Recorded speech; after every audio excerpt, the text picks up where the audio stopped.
Barricade ಮಾಡ್ತಾ ಇದೀವಿ. ಓಂಕಾರ ವಲಯ ಮೊಳೆಯೂರು ಜಾಸ್ತಿ ಆಗ್ತಾ ಇದೆ ಕೆಲಸ. ಅದು ಮುಗಿದ ಮೇಲೆ ನೆಕ್ಸ್ಟ್ ಪ್ರಯಾರಿಟಿಯಲ್ಲಿ ಈ ಭಾಗಕ್ಕೆ ಆಗುತ್ತೆ. ಗುಂಡ್ಲುಪೇಟೆ ತಾಲೂಕಲ್ಲಿ ಸೋಲಾರ್ ಫೆನ್ಸಿಂಗ್ ಮಾಡ್ತಾ ಇದೀವಿ.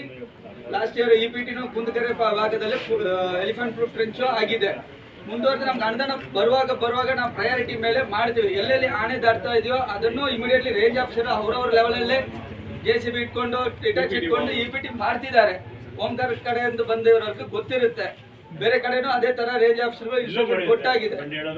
ಎಲ್ಲರೂ ಅವ್ರವ್ರು ಮಾಡ್ತಿದ್ದಾರೆ. ನಿಮ್ ಸಮಸ್ಯೆ ಇದ್ರೆ ದಯವಿಟ್ಟು ನಿಮ್ ರೇಂಜ್ ಆಫೀಸಲ್ಲಿ ಸಂಪರ್ಕಿಸಿ ಮಾಡ್ಕೊಡ್ತಾರೆ ಕೆಲಸಗಳು. ನಾನು ಇಲ್ಲಿ ಆ ಕೆಲಸಗಳನ್ನ ಅಪ್ರೂವ್ ಮಾಡಿ ಕೊಡುವುದು ನನ್ನ ಜವಾಬ್ದಾರಿ.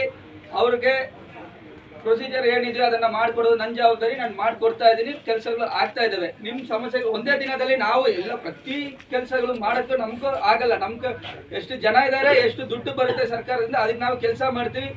ಎಕ್ಸ್ಟ್ರಾ ಹೋಗಿ ಮಾಡಿರ್ತೀವಿ. ಕೆಲವೊಂದು ಕಡೆ ಯಾರು ಸಂಬಳದಿಂದ ಹೇಳಿದಂಗ ನಾವು ಯಾರು ಅಷ್ಟು ದೊಡ್ಡ ಕೆಲಸಗಳು ನಾವು ಪಾಕೆಟಿಂದ ಮಾಡೋಕ್ಕೂ ಆಗೋದಿಲ್ಲ. ಸರ್ಕಾರದಿಂದ ಬಂದಾಗ ನಾವು ಇಮಿಡಿಯೇಟ್ಲಿ ಮಾಡ್ತೀವಿ. ಅದಕ್ಕೆ ನಾನು ಇಲ್ಲಿ ಕೂತ್ಕೊಂಡು ಎಲ್ಲ ರಿವ್ಯೂ ಮಾಡ್ತಾ ಇರೋದು.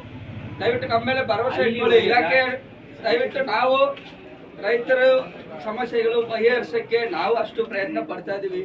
ಎಲ್ಲೋ ಒಬ್ರು ವ್ಯಕ್ತಿಗಳು ನಿಮ್ ಕಾಲಕ್ಕೆ ಫೋನ್ ಮಾಡಿದ್ರೆ ಅಲ್ಲಿ ಅವ್ರು ಸ್ಪಂದಿಸಿಲ್ಲ ಅಂದ್ರೆ ಅವ್ರ ಮೇಲಧಿಕಾರಿಗೆ ಅದನ್ನ ರೈಸ್ ಮಾಡಿ ನನ್ನ ಗಮನಕ್ಕೆ ಬರಲಿ. ನಾನು ಇನ್ಸ್ಟ್ರಕ್ಷನ್ ಕೊಟ್ಟಿರ್ತೀನಿ. ದಯವಿಟ್ಟು ನನ್ಗೆ ನೀವು ಎಷ್ಟು ಜನ ನನ್ಗೆ ಡೈರೆಕ್ಟ್ ಕಾಲ್ ಮಾಡಿದ್ರಿ, ನಾನು